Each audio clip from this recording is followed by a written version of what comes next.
Assalamualaikum warahmatullahi wabarakatuh. Di Waalaikumsalam kesempatan warahmatullahi kali wabarakatuh. di kesempatan kali ini saya akan mempresentasikan tentang penambahan ubi cilembu dalam pembuatan filling supis. Nama saya Nadia Nuraini, presensi 006 dari Boga 2018. Dan selanjutnya latar belakang.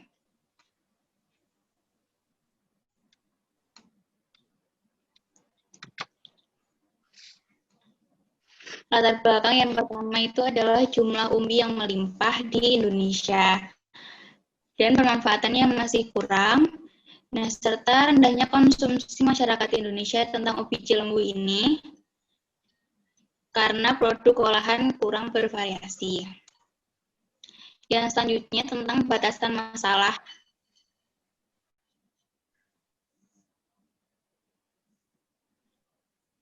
Nah, untuk agar presentasi ini tidak keluar dari topik tentang batasan masalahnya, di slide selanjutnya, itu terdapat penambahan bahan baku filling supis dari biji lembu. Yang kedua ada penerimaan masyarakat atau konsumen, dan yang ketiga ada kandungan gizi terhadap produk supis ubi lembu. Nah, selanjutnya tujuan penelitian dari penambahan ubi lembu dalam filling supis ini yaitu ada menemukan resep terbaik dari filling tersebut dan juga basic supisnya. Nah, yang kedua ada pengemasan dan pemberian label. Apalagi pada zaman sekarang ini pengemasan itu menjadi hal yang sangat menjadi yang dilihat orang. Nah, yang ketiga ada mengetahui penerimaan masyarakat melalui uji kesukaan yang akan kita buat. Nah, ubi cilembu ini sendiri itu adalah ubi yang istimewa ya, karena bila dipanggang akan mengeluarkan sejenis cairan lengket seperti madu gitu yang rasanya manis. Di slide selanjutnya. Nah, itu bila umbi pada umumnya itu juga manis, tapi yang ubi cilembu ini dia kalau dipanggang madunya tuh bakalan keluar gitu dan rasanya enak banget. Nah, untuk selanjutnya ada spesifikasi produk. Dalam presentasi ini saya tampilkan gambarnya aja, supisnya aja. Itu bentuknya seperti ini, lalu nanti isi atau fillingnya itu ubi cilembu yang diolah dicampur dengan whipped cream dan salted caramel. Jadi rasanya akan enak. Yang selanjutnya ini adalah manfaat pengembangan produk. Yang manfaat yang pertama adalah menambah pengetahuan dan keterampilan dalam pengembangan produk, khususnya pengembangan supis ini. Yang kedua ada meningkatkan konsumsi supis ubi cilembu di Indonesia. Sebenarnya ini masih jarang banget ya yang supis tapi isinya umbi, apalagi ubi cilembu. Dan sebenarnya supis ini juga masih jarang sih karena karena pertama itu pembuatannya juga lumayan enggak rumit sih, tapi gampang-gampang susah. Ada di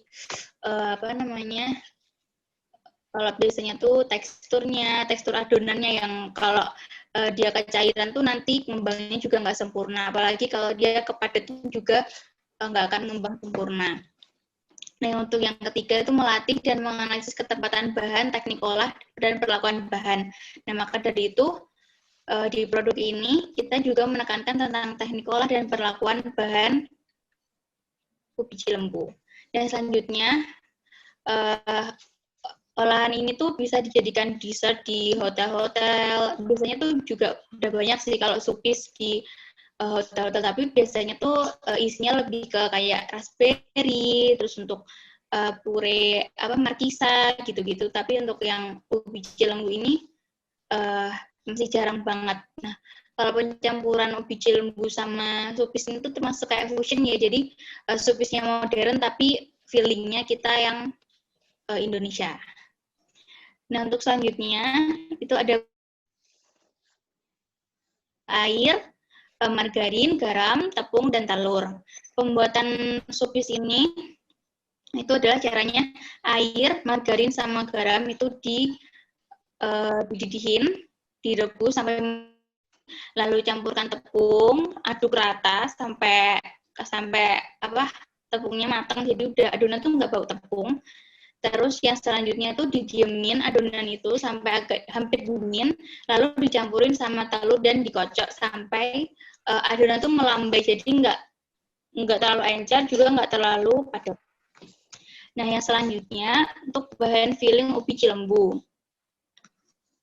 Bahan ubi cilembu ini yaitu ada ubi cilembu sendiri, terus ada salted karamel, sama ada whipped cream. Nah, ini tuh whipped-nya dikocok terlebih dahulu, lalu dicampur dengan salted karamel dan dicampur dengan ubi cilembu. Jadi nanti feel-nya tuh ada gigitannya, jadi nggak cuma yang kayak leleh gitu, enggak, tapi dia akan ada gigitannya. Nah, yang selanjutnya ada teknik pengolahan.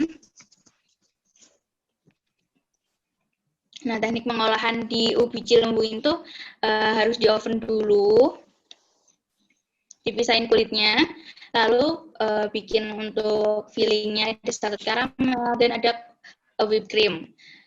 Kalau untuk stopnya tadi sudah saya jelaskan, kalau caranya adalah dicampurkan semua bahan, tambahkan tepung setelah mendidih, setelah adonan dingin, segera cetak dan oven dengan suhu 200 derajat. Oh ya, ini karena adonan supis di sini ada crack-wallinnya. Crack-wallin itu jadi campuran dari margarin, tepung, butter, tepung sama gula. Diaduk terus dicetak, ada yang diwarnai, ada yang enggak. Terus sesuai selera aja, jadi itu ikut di oven di suhu 200 derajat, jangan sampai kurang karena itu akan mempengaruhi pengembangan supis. Nah, selanjutnya ada teknik penyajian. Yang pertama itu waktu penyajian, sebenarnya di saat ini tuh fleksibel ya, mau di pagi, siang, malam itu masih oke. Terus selanjutnya adalah suhu makanan. Kalau suhu makanan ini sendiri sih disarankan tidak terlalu panas ya, karena di filling tersebut ada kandungan whipped cream, di mana whipped cream tuh gampang meleleh kalau suhunya tuh panas gitu.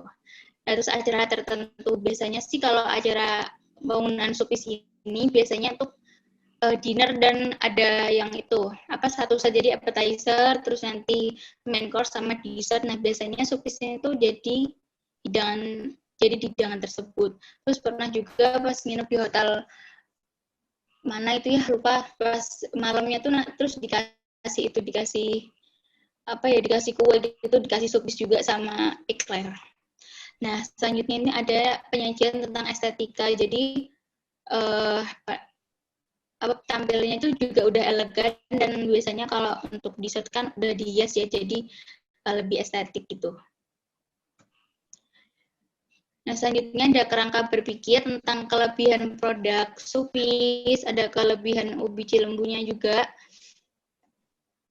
Nah, penambahan ubi cilembu dalam pembuatan filling supis ini tentang pemanfaatan dan juga uji nilai gizi. Nah, kemasan yang digunakan untuk supis ubi cilembu yaitu long eco box. Lalu dikemas dengan, nah ini teknik pengemasannya.